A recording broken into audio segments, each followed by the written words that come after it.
Praise lord. యేసుక్రీస్తు నామములో మీ శుభములు తెలియజేస్తున్నాం. పరిశుద్ధ బైబిల్ గ్రంథం నుండి ఓ చక్కని మాట చదువుకుందాం.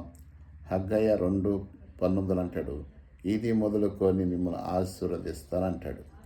ఇది మొదలుకొని మిమ్మల్ని ఆశీర్వదిస్తానంటే ఎప్పుడైతే దేవుని యందు భయభక్తులు కలిగి దేవుడి సన్నిధిలో మనం తీర్మానం చేసుకుంటామో, ఎప్పుడైతే దేవుడికి ఇష్టలుగా జీవిస్తామో, ఎప్పుడైతే వాక్యానికి ప్రాధాన్యత ఇస్తామో, ఎప్పుడైతే ప్రార్థించేవారికి ఉంటామో, ఎప్పుడైతే దేవుని ప్రేమించేవారికి ఉంటామో, ఎప్పుడైతే పాపక్షమాపణ పొంది పాపం విడిచిపెడతావో అప్పుడు అంటున్నాడు యేసుప్రభువారు, ఇది మొదలుకొని మన జీవితంలో పాపం ఉంచుకొని మన జీవితంలో లోకమంతా పెట్టుకొని దేవుడు దీవించమంటే ఎలా దీవిస్తాడు?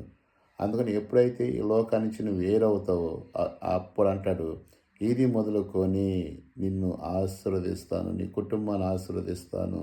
ఇశ్రాయేలుని దీవించిన దేవుడు మనల్ని దీవిస్తానికి సిద్ధంగా ఉన్నాడు. దీవించబడడానికి మన సిద్ధమా? మన సిద్ధమైతే దేవుని చిన్న ప్రార్థన, ప్రభా నా హృదయంలో రా, నన్ను క్షమించు, నా పాపాలన్నీ క్షమించి నా కుటుంబాన్ని ఆశీర్వదించాయని చిన్న ప్రార్థన చేసుకోగలిగితే దేవుడు ఈరోజు నీ కుటుంబాన్ని ఆశీర్వదించబోతున్నాడు. ఆమేన్.